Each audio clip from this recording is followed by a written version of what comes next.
City news वसा जनसेवेचा।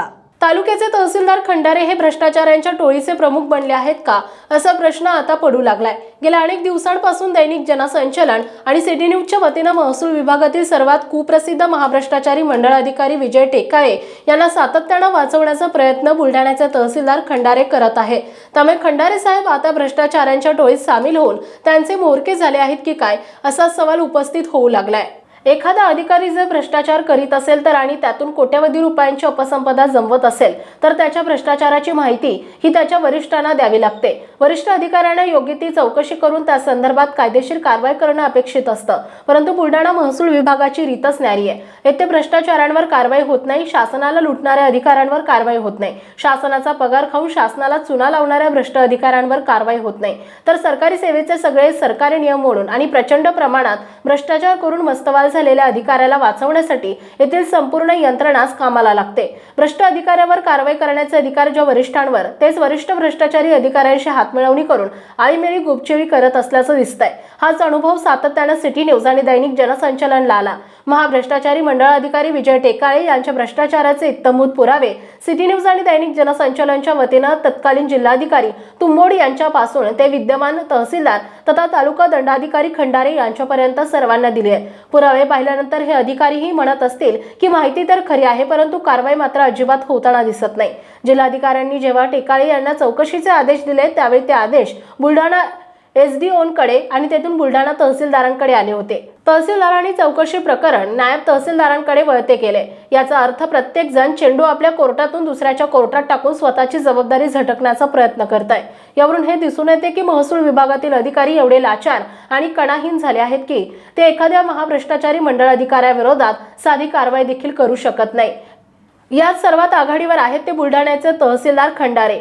City news आणि दैनिक जनसंचालनाला मिळालेल्या खात्रीलायक माहितीनुसार टेकाळे आणि खंडारे यांचे जबरदस्त साटेलोटे आहे।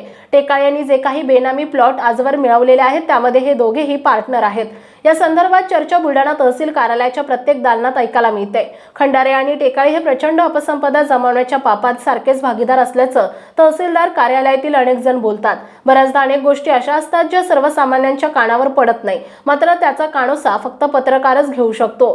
दैनिक जनसंचालन आणि सिटी न्यूजने याबाबत कानोसा घेतला असता ही धक्कादायक बाब उघड झाली आहे। त्यामुळेच तहसीलदार खंडारे हे टेकाळे यांना सातत्याने वाचवण्याचा प्रयत्न करत आहे। टेकाळे हे इतके मस्तवाल आणि मुजर झालेले आहेत की आपल्या अधिकाऱ्यांना खासगी थेट धमक्या देतात आणि सांगतात की मी जर एक कायद्याच्या कचाट्यात अडकलो तर तुम्हालाही सोडणार नाही। आता सर्वच अधिकाऱ्यांचे पाय मातीचे, त्यामुळे मग कोणीही अधिकारी टेकाळ्यांवर कारवाई करण्यास धजावत नाही।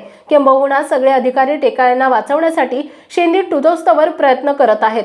टेकाळे यांच्या भ्रष्टाचाराची विभागीय चौकशी सुरू असताना करोडो रुपयांची अपसंपदा दिसू नये म्हणून त्यांनी मोठ्या संख्येने आपल्या अपसंपदेची प्लॉट हे दुसऱ्या अनेक लोकांच्या नावावर बक्षीसपत्र म्हणून करून टाकली। खरे तर ही प्रक्रिया पूर्णपणे अवैध आहे। हा सगळा प्रकार महसूल अधिकाऱ्यांच्या नाकाखाली झाला, परंतु वरपासून खालपर्यंत यामध्ये अनेक अधिकारी सहभागी असल्यानं कोणीही कारवाईच्या विषयात हात घालण्याचा प्रयत्न केला नाही। या प्रकारामुळे टेकाळ्यांसारख्या नतद्रष्टांचे प्रचंड फावते।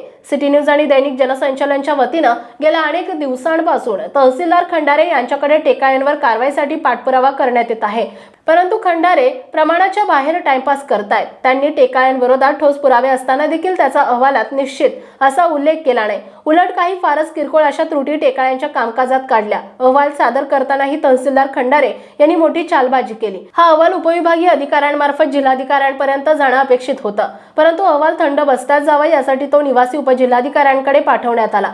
सध्या महसूलमध्ये जो भ्रष्टाचार बोकाळला आहे तो खरे तर संघटित गुन्हेगारी स्वरूपाचा आहे। एकानं भ्रष्टाचार करायचा, दुसऱ्यानं त्यावर पांघरून घालायचं, तिसऱ्यानं चौकशीचा फार्स रचायचा, चौथ्यानं अहवाल तयार करायचा आणि तो पाचव्याकडे पाठवायचा, असला ढुंगीपणा महसूल विभागात सुरू आहे। आपण सगळे भाऊ मिळून सगळे भ्रष्टाचाराचे खाऊ या उक्तीप्रमाणे अधिकारी कामकाज करतायत। वरिष्ठांकडून आलेल्या बदलीच्या आदेशानंतरही टेकाळे हे बदली झालेल्या ठिकाणी रुजू झालेला नाही। खरे तर हा अत्यंत गंभीर विषय आहे, परंतु येथे काही लाचार अधिकाऱ्यांनी विजय टेकाळ्यांवर अद्यापही कोणतीच कारवाई केली नाही। टेकाळे यांनी तर निर्लज्ज आणि हलकटपणाचा कळसच गाठलाय। निर्लज्जपणाचा पांघरून ओढलेले टेकाळे हे आता बदली रोखण्यासाठी मॅटमध्ये गेलेत। अहो टेकाळे साहेब, जनाची नाही तर मनाची तरी शरम बाळगा। वर्षानुवर्षे एकाच खुर्चीला फेविकॉल लावून तुम्ही चिकटून बसलेले आहात. तुमच्या खुर्चीला काय सोनं लागले आहे का? भ्रष्टाचारानं तुमची कातडी गेंड्यापेक्षाही जाड झाली आहे. वरिष्ठांना ब्लॅकमेल करून तुम्ही खुर्चीला कायमस्वरूपी चिकटून राहू शकत नाही, हेच आम्ही या माध्यमातून सांगत आहोत. येत्या काही दिवसात जर टेकाळे यांचे पुरावे देऊनही कठोर कारवाई करण्यात आली नाही तर त्याला सर्वस्वी जबाबदार हे तहसीलदार खंडारे असणार आहेत. त्यामुळे आता यापुढे दैनिक जनसंचलन आणि सिटी न्यूजचा थेट सामना हा तहसीलदार खंडारे यांच्या सोबतही असणार आहे. अजून बरेच काही पुढील भागात. City news Buldhana.